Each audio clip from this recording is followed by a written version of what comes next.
त्याच्यात परत ते मार्केटिंग करत वाकडी झाली. थ्रिप्स आणि माईटचा माशी डंक मारला का वाकडी होऊन जाते. त्यामुळे माशीवर नियंत्रण ठेवायचं.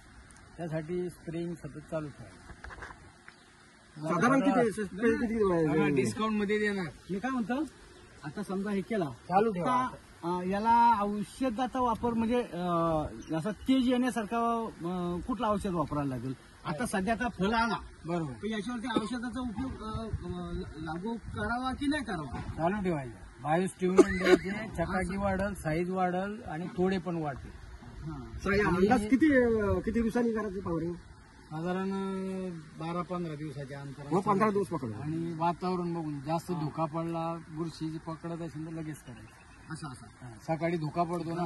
नॉर्मली आपल्याकडे काय होतं माहितीये का, मिरचीचं म्हणजे मी जेवढं आपण बघितलंय ना, की आपण काय करतो, सुरुवातीचा जो म्हणजे बाहेरचा जो बेल्ट असतो तो चुरडा मुरडा पडायला लागला ना, आपण त्यावेळेला स्प्रे घेत नाही. जेव्हा आटोक्याच्या बाहेर जातो थोडी बी त्यावेळेला आपण आली, स्प्रे केला लगेच कॉन्टॅक्ट तर लगेच स्प्रे करायचा. आता सांगायचं तात्पर्य साहेब, मी म्हणजे मुर्दा तर आहेत, आता मुर्दा पडला. मुरडा येतो म्हणजे येतो. तो कमीत कमी कसं करता येईल किंवा कसं घालवता येईल त्यासाठी आपल्याकडे पर्याय योजना आहे. मी काय म्हणतो, वीडच्या वेळी फवारण्या केल्या आपल्याकडे ते उपलब्ध आहेत ना ते औषधं. औषध आता जो जास्तीत जास्त याच्यात जमिनीला शेती मशागत करायची वेळ शेणखत वापरला ना तर शिटी कमी लागते. ही शिटी जी वापरतो आपण, मी शेतकरी आहे स्वतः, बरोबर. पण माझा स्वतःचा कोर्स सांगायचा तात्पर्य, आता तुम्ही घ्यायच्या मुलाखत म्हणजे आम्ही ते मुलाखत दाखवतो तुम्हाला. मी स्वतः शेतकरी. गप्रे